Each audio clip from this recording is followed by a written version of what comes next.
musyrik dengan ahli kitab. Apa perbedaannya? Karena mereka mempunyai perbedaan-perbedaan yang harus kita ketahui. Di dunia ini mereka punya hukum-hukum tersendiri. Walaupun di akhirat mereka sama-sama masuk neraka. Kalau ahlu kitab, ahlu kitab itu Yahudi dan Nasrani itu masih dibenarkan kita memakan makanan mereka atau sembelihan mereka, dan juga boleh menikahkan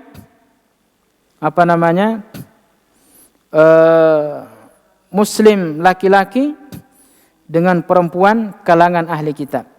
Itu hal ini tidak berlaku bagi musyrikin, penyembah selain Allah Subhanahu wa taala, seperti orang Majusi, kemudian As-Sabi'in, kemudian apa lagi agama yang ada di ini?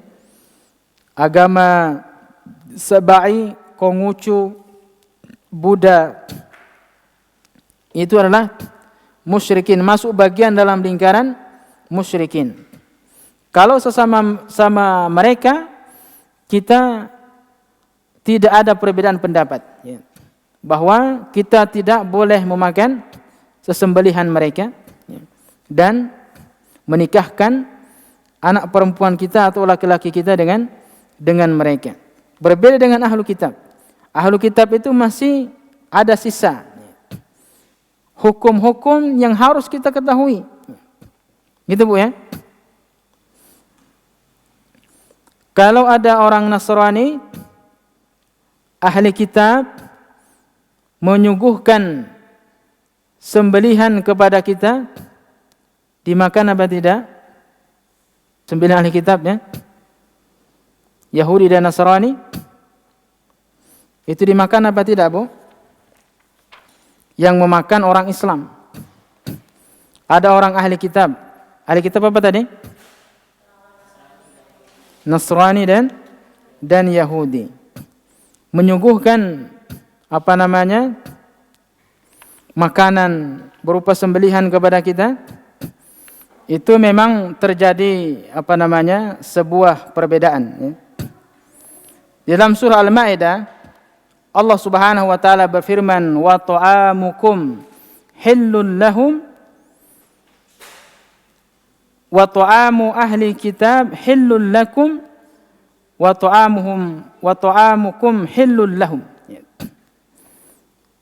Makanan kalian atau makanan ahli kitab itu halal bagi kalian, kemudian juga makanan kalian halal untuk mereka. Jadi di sini Allah Subhanahu wa taala menyebutkan kehalalan makanan mereka, termasuk makanan di sini adalah sembelihan. Termasuk sembelihan mereka. Allahu a'lam, ini adalah terjadi khilafiyah di antara para ulama kita, ya. Dan tentunya hadirin, kita tidak akan memperpanjang di sini tentang bagaimana perbedaan yang terjadi di antara kalangan ulama kita. Intinya bahwa musyrikin dan ahlul kitab itu mempunyai perbedaan yang harus kita ketahui di dunia ini.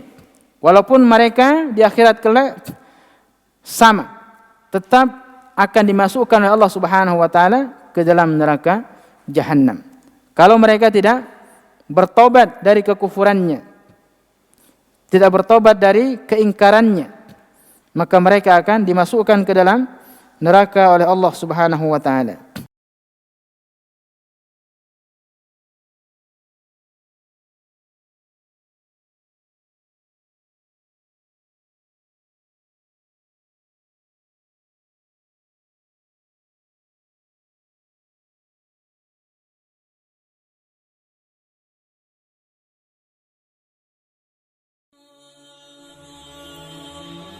Bantu yuk operasional Rumah Dakwah Al-Hujah dan terselenggaranya kajian serta dakwah Al-Hujah dengan menjadi donatur tetap setiap bulan berinfak Rp30.000. Dengan infaknya setiap bulan Rp30.000, insya Allah akan membantu dakwah Al-Hujah dan jadikan ini amalan yang istiqomah yang dilakukan terus-menerus atau kontinu. Allah mencintai amalan yang istiqomah walaupun sedikit. Terus istiqomah setiap bulan, jangan berhenti, karena Allah mencintai hambanya yang istiqomah. Dan insya Allah ini akan menjadi amal soleh jariah dengan menyebarnya ilmu yang bermanfaat. Yuk salurkan amalan istiqomahnya setiap tanggal 3 setiap bulannya melalui Bank Sentral Asia dengan nomor rekening 27660155554 atas nama Dedi Harveni, dan Mandiri Syariah dengan nomor rekening 71022862999 atas nama Dedi Harveni.